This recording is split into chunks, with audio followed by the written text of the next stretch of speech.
Hello दोस्तों, आज की इस वीडियो में हम लोग पढ़ने वाले हैं क्लास 12 हिंदी के 150 वीवीआई ऑब्जेक्टिव क्वेश्चन आंसर, जिसका यह पार्ट 2 वीडियो है। तो अभी तक आप लोगों ने पार्ट 1 वीडियो नहीं देखा तो प्लेलिस्ट में जाकर देख लीजिएगा ये वीडियो सेशन में। तो चलिए बिना टाइम गए वीडियो की शुरुआत करते हैं। और चैनल पर नए चैनल को सब्सक्राइब करके बेल आइकन प्रेस कर लीजिएगा, क्योंकि इसी प्रकार की तैयारी आप लोगों की क्लास 12 की होती रहेगी। बढ़ते हैं प्रश्न की ओर। तो हमारा फर्स्ट 26 नंबर प्रश्न का रहा। पार्ट 1 में 25 तक के प्रश्न को कंप्लीट किए थे। 26 नंबर प्रश्न का रहा, रोज कहानी के कहानीकार हैं। तो रोज कहानी के कहानीकार कौन हो जाएंगे? तो इसका राइट आंसर क्या हो जाएगा? सच्चिदानंद, हीरानंद, बादशाह गे। Option number C is right हो जाएगा। ये 2009, 11, 14, 19 में पूछा गया प्रश्न है। 27 नंबर प्रश्न की ओर बढ़ते हैं। तो 27 नंबर प्रश्न का रहा, पुत्र वियोग किसकी रचना है? पुत्र वियोग किसकी रचना है? तो इसका राइट आंसर हो जाएगा सुभद्रा कुमारी चौहान की रचना। Option number D right. ये बहुत ही एग्जाम से इम्पोर्टेंट प्रश्न है और आपकी एग्जाम में पूछा जा सकता है कि रोज शीर्षक के पूरा नाम को बताइए। तो सच्चिदानंद, हीरानंद, बादशाह गे हो जाएगा उनका पूरा नाम। ये 2010, 11, 12, 14, 18 में प्रश्न पूछा गया था। बढ़ते हैं 28 नंबर प्रश्न की ओर। तो 28 नंबर प्रश्न का तुलसीदास किस काल के कवि हैं? तो तुलसीदास किस काल के कवि हैं? तो ये भक्ति काल के कवि हो जाएंगे। कौन से कवि? भक्ति काल के तुलसीदास हो जाएंगे। ऑप्शन नंबर बी राइट हो जाएगा। ये 2019 में पूछा गया प्रश्न है। 29 नंबर प्रश्न की ओर बढ़ते हैं। तो 29 नंबर प्रश्न टाइपिंग में मिस्टेक हो गया, नंबरिंग में। तो 30 नंबर प्रश्न का हार जीत कविता के रचयिता है। तो हार जीत कविता के रचयिता कौन हो जाएंगे? ये 2015 में पूछा गया प्रश्न है और 18 में पूछा गया है। ये आईए साइंस में, ये आईए आर्ट्स में पूछा गया। तो हार जीत कविता के रचयिता कौन हो जाएंगे? इसका राइट आंसर हो जाएगा अशोक वाजपेयी। कौन हो जाएंगे? Ashok Vajpayee. Option number A is right हो जाएगा। बढ़ते हैं 31 नंबर प्रश्न की ओर। तो 31 नंबर प्रश्न कह रहा, बाल कृष्ण भट्ट के पिता का क्या नाम था? तो बाल कृष्ण भट्ट के पिता का क्या नाम था? तो इसका राइट आंसर आप लोग जल्दी से बताइएगा। अभी तक आपका ये प्रश्न सही नहीं गया तो आपके एग्जाम बहुत ही खराब होने वाला है। तो बाल कृष्ण भट्ट के पिता का क्या नाम था? बेनी प्रसाद भट्ट था। Option number B is right हो जाएगा। 32 नंबर प्रश्न की ओर बढ़ते हैं। तो 32 नंबर प्रश्न का दमयंती स्वयंवर किस लेखक की रचना है? तो दमयंती स्वयंवर किस लेखक की रचना है? तो इसका राइट आंसर हो जाएगा बाल कृष्ण भट्ट की। Option number D is right हो जाएगा। ये 2020 में पूछा गया प्रश्न। बढ़ते हैं 33 नंबर प्रश्न की ओर। तो 33 नंबर प्रश्न नंबरिंग में थोड़ा मिस्टेक है, यहाँ 34 नंबर से शुरुआत है। तो 34 नंबर प्रश्न देखते हैं, अधिनायक किस कवि की रचना है?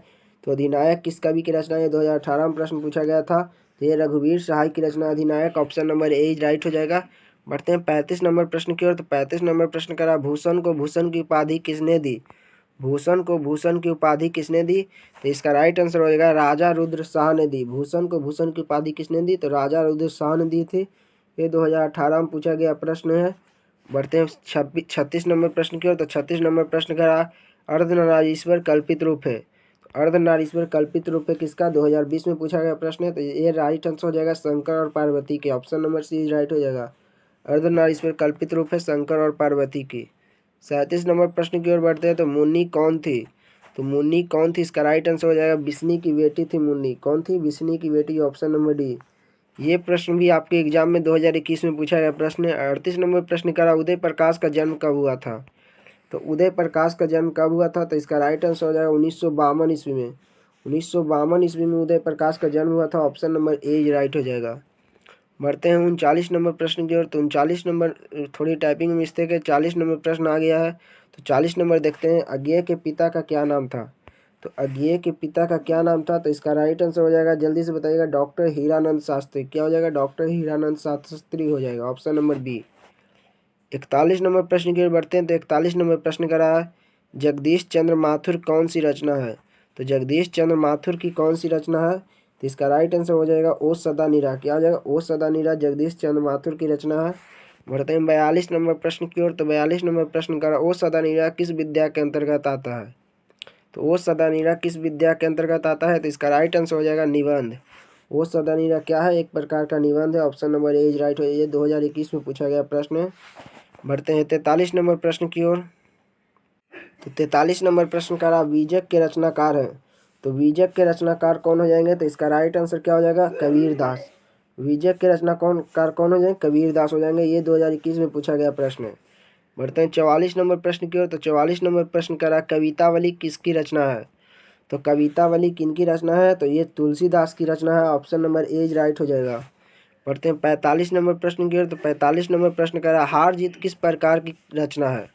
तो हार जीत किस प्रकार की रचना है, तो ये पद कविता है। क्या है, पद कविता है। Option number B is right हो जाएगा। ये 2020 में पूछा गया प्रश्न है। कब, 2020 में। 46 नंबर प्रश्न का उषा शीर्षक कविता के कवि कौन है, तो उषा शीर्षक कविता के कवि कौन है, तो इसका राइट आंसर हो जाएगा शमशेर बहादुर सिंह। उषा शीर्षक कहानी के कवि कौन है, शमशेर बहादुर सिंह है। इसका right answer option number C हो जाएगा। क्या हो जाएगा, ऑप्शन नंबर सी। बढ़ते हैं 47 नंबर प्रश्न की ओर। तो 47 नंबर प्रश्न का प्रकृति वर्णन से संबंधित कविता है, तो प्रकृति वर्णन से संबंधित कविता क्या हो जाएगा, तो इसका right answer option number C Usha हो जाएगा। 2018 में आईए आर्ट्स में पूछा गया प्रश्न है। 48 नंबर प्रश्न का रहा मुक्ति बोधा का जन्म स्थल क्या है, मुक्ति बोधा का जन्म स्थल क्या है, तो इसका राइट आंसर हो जाएगा मध्य प्रदेश श्योपुर में मध्य प्रदेश श्योपुर में है मुक्ति बोधा का जन्म स्थल। ये 2018 और 21 में पूछा गया प्रश्न है। 49 नंबर प्रश्न का अशोक वाजपेयी का जन्म कब हुआ था, तो अशोक वाजपेयी का जन्म कब हुआ था, तो इसका राइट आंसर 1941 ईस्वी में हुआ था। Option number C 1941। ये 2020 में पूछा गया प्रश्न है। आज का ये लास्ट नंबर प्रश्न है 50 नंबर। जयशंकर प्रसाद की नाट्य कृति है। जयशंकर प्रसाद की नाट्य कृति क्या है, तो इसका राइट आंसर क्या हो जाएगा, इसका राइट आंसर हो जाएगा ऑप्शन नंबर ए ध्रुव स्वामिनी हो जाएगा। ध्रुव स्वामिनी क्या हो जाएगा, ध्रुव स्वामिनी। Option number A is right हो जाएगा। ये 2020 में पूछा गया प्रश्न है। तो वीडियो आप लोग को कैसा लगा कमेंट सेक्शन में जरूर बताइएगा। वीडियो अच्छा लगा तो लाइक करिएगा, चैनल पर नए चैनल को सब्सक्राइब करके बेल आइकन प्रेस कर लीजिएगा। कमेंट सेक्शन में लिखना ना भूलिएगा। धन्यवाद, मिलते हैं नेक्स्ट वीडियो में।